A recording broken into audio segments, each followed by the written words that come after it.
SLBC టన్నెల్లో జరిగినటువంటి ప్రమాదంపై MLA Vemula Veeresham దిగ్భ్రాంతి కూడా వ్యక్తం చేస్తున్నారు. గత కొన్ని రోజుల నుంచి కూడా ప్రభుత్వం అన్ని విధాల సహాయక చర్యలు కొనసాగుతూ రెస్క్యూ ఆపరేషన్ కూడా కొనసాగుతున్నటువంటి పరిస్థితి కూడా కనిపిస్తుంది. అయితే దీన్ని రాజకీయ కోణంలో కొంతమంది కావాలనే విమర్శలు చేస్తున్నారని కూడా ఆ విమర్శల్ని ఖండిస్తున్నటువంటి పరిస్థితి కనిపిస్తుంది. చూడొచ్చు, గత 8 రోజుల పైగా కూడా అక్కడ ఆర్మీ కానీ, నేవీ, ఎన్డీఆర్ఎఫ్, ఎస్డీఆర్ఎఫ్ అంతా కూడా మొత్తం అక్కడ ఒక ఆపరేషన్ కొనసాగుతుంది. కానీ బీఆర్ఎస్ కానీ బీజేపీ కానీ చెప్తున్నటువంటి ప్రకారం రాష్ట్ర ప్రభుత్వం విఫలమైంది, సహాయక చర్యలు అందించలేకపోతున్నటువంటి విమర్శలు చేస్తున్నారు. ఏమంటారు?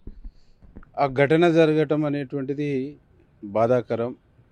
ఆ ఘటనలో చిక్కుపోయినటువంటి కార్మికుల కుటుంబాల రోదన కూడా చాలా హృదయ విదారకరమైనటువంటిది. ఇట్లాంటి సందర్భంలో ప్రతిపక్షాలు, సమాజంలో ఉండే ప్రతి వ్యక్తి కూడా ఆ కుటుంబాలకు ధైర్యాన్ని ఇవ్వాలి, అండగా నిలబడాలి, ఆ కుటుంబాన్ని ఓదార్చాలి, ఆ కుటుంబాలకు ధైర్యం చెప్పాలి.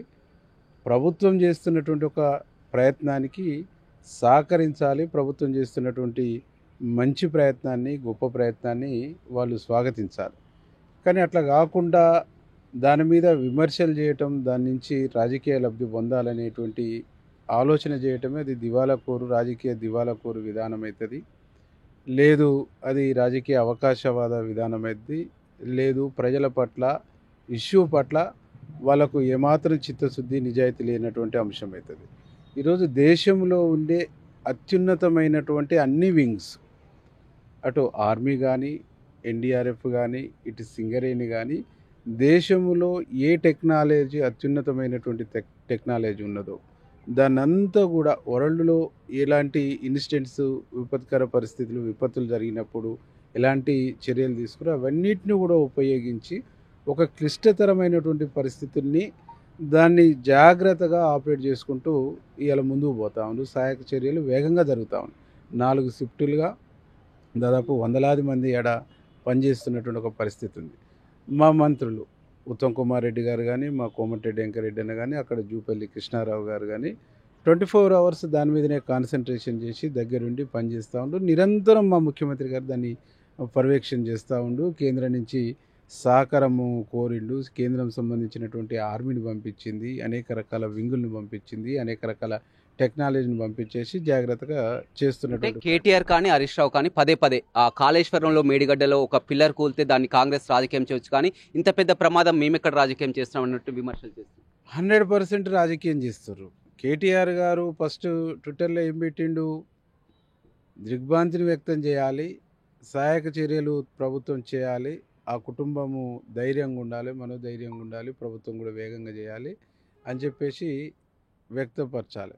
కానీ కాళేశ్వరం కుంగిపోతే మాట్లాడిర్రు, ఇంకోటి మాట రాజకీయ విమర్శలు చేసిండు, రాజకీయ కామెంట్స్ చేసిండు తప్ప మానవీయ కోణంతో తన ఒక మాట కూడా మాట్లాడినటువంటి దాఖలాలు లేవు. అప్పుడు కాదుగా ఇప్పటి వరకు కూడా మాట్లాడినటువంటి దాఖలాలు. హరీష్ రావు గారు ఆడికి పోయి గేట్ కాడ షో చేసి మా మంత్రి ఉత్తమ్ కుమార్ రెడ్డి మీద ఆరోపణలు చేసి వచ్చిండు, మా మంత్రి వెంకరెడ్డి సార్ మీద ఆరోపణ చేసి వచ్చిండు తప్ప ఆయన చేసింది శూన్యం. ఇవాళ ఉత్తమ్ కుమార్ రెడ్డి గారు యాజ్ ఏ ఇరిగేషన్ మినిస్టర్గా, సీనియర్ పొలిటీషియన్గా, ఆర్మీలో రిస్క్ ఆపరేషన్లో పనిచేసినటువంటి వ్యక్తిగా, ఇటు ఆర్మీ మీద, ఇటు అడ్మినిస్ట్రేషన్ మీద, ఇటు ఇరిగేషన్ మీద అనుభవం ఉన్నటువంటి వ్యక్తిగా ఈ అన్ని అనుభవాల్ని రంగరించుకొని ముందుకు పోతున్నటువంటి వ్యక్తిని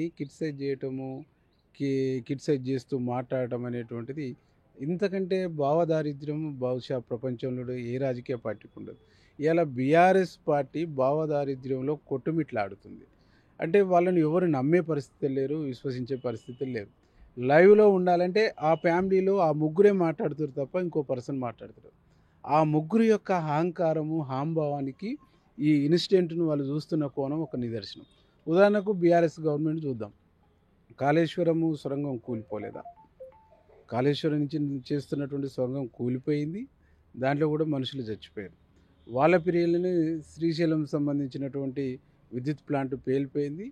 అక్కడ ఉండేటువంటి కార్మికులు రక్షించండి అని చెప్పేసి కిటికీల నుంచి మొరబెట్టుకుంటున్నా రక్షించలేనటువంటి ఒక స్థితిలో ఆనాడు గవర్నమెంట్ ఉంది. కనీసం ఏ ముఖ్యమంత్రి ఎవరు ఆనాడు పోయినటువంటి దాకా. కానీ వారు చెప్తున్నారు, ఇంత పెద్ద ప్రమాదం జరిగితే సీఎం రేవంత్ రెడ్డికి ఎన్నికల ప్రచారానికి పోవచ్చు కరీంనగర్ హెలికాప్టర్ వేసుకొని, ప్రమాదం జరిగిన స్థలానికి ఎందుకు రాలేకపోయాయని కూడా చెప్తున్నారు.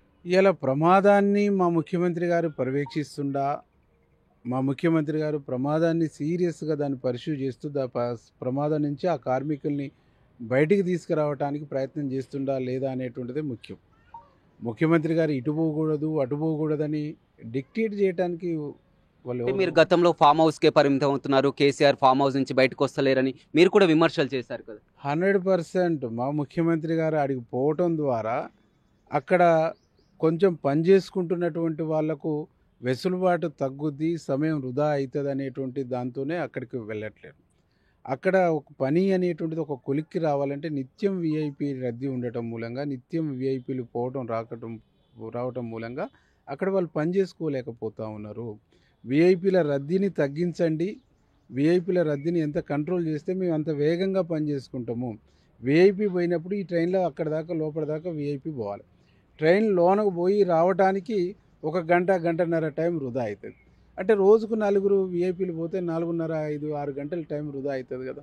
కాబట్టి మా ముఖ్యమంత్రి గారు 3 మంత్రుల్ని మొత్తం అధికారులను అక్కడ పెట్టేసి ఇటు సెంట్రల్ సంబంధించినటువంటి రిస్క్ చేసేటువంటి డిపార్ట్మెంట్స్తోని, ఇటు రాష్ట్రం సంబంధించినటువంటి సింగరేణి లాంటి సంస్థలకు సంబంధించినటువంటి అన్నిటినీ నిత్యం కోఆర్డినేషన్ చేసుకుంటూ ఫామ్ హౌస్లో ఇంట్లోనే కూర్చోలే.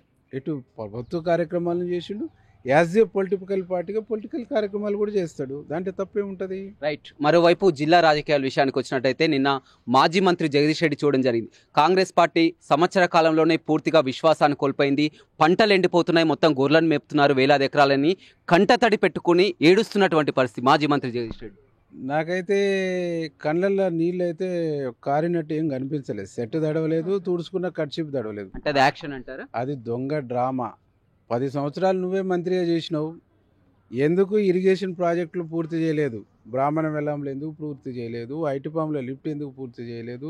పిల్లాయిపల్లి, ధర్మారెడ్డి, నక్కలగండి, డిండి ప్రాజెక్టు, శివన్నగూడెము ఇవన్నీ ఎందుకు పూర్తి చేయలేదు? ఇవి పూర్తి చేస్తే ఈరోజు నువ్వు యాక్టింగ్ చేసేటువంటి పరిస్థితి ఉండపోయేది కదా. నువ్వు యాక్టింగ్ చేస్తున్నావంటేనే చేసిన పాపాలన్నింటినీ బయటికి రాకుండా ఇవాళ ఎండిపోతున్న చివరి భూములకు దోషిగా బీఆర్ఎస్ నిలబడుతుంది.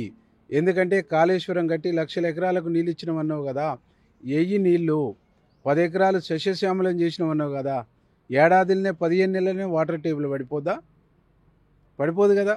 నువ్వు నిజంగా చెరువులు నింపి ఉంటే, నువ్వు ప్రాజెక్టులు పూర్తి చేసి ఉంటే వాటర్ టేబుల్ అనేటువంటిది ఎందుకు డౌన్ ఫాల్లోకి వెళ్తుంది? ఆనాడు వర్షాలు వచ్చినాయి, వర్షాలు వచ్చినాయి, కొంచెం గ్రౌండ్లో వాటర్ పారింది కాబట్టి దాన్ని చూసి మేము అద్భుతాలు చేసినాం అనేటువంటిది చెప్పుకుంటూ వచ్చారు. అప్పుడు వర్షాలు వచ్చినాయి కాబట్టి 10 లక్షల బోర్లు వేసారు, 10 లక్షల కొత్త పంప్ సెట్లకు పర్మిషన్ తీసుకున్నారు. 10 మూలైన 30 లక్షల ఎకరాలు సాగు వచ్చింది. కానీ మీరు చేసిన అద్భుతాలు, మీరు చేసినటువంటి ఇది లేదు. కాళేశ్వరం సంబంధించి ప్రాజెక్టు ద్వారా ఇచ్చినామంటారు. గతంలో ఉండేటువంటి స్థిరంగా ఉండేటువంటి ఆయకట్టుకి ఎంత ఇచ్చారు, కొత్త ఆయకట్టుని ఎంత మీరు క్రియేట్ చేశారు అనేటువంటిది మీరే 10 ఏళ్ళు గవర్నమెంట్లు ఉండరు కదా, లెక్కలు ఉంటాయి కదా. ఇరిగేషన్ శాఖ దగ్గర లెక్కలు ఉంటాయి కదా, అగ్రికల్చర్ డిపార్ట్మెంట్ దగ్గర లెక్కలు ఉంటాయి కదా.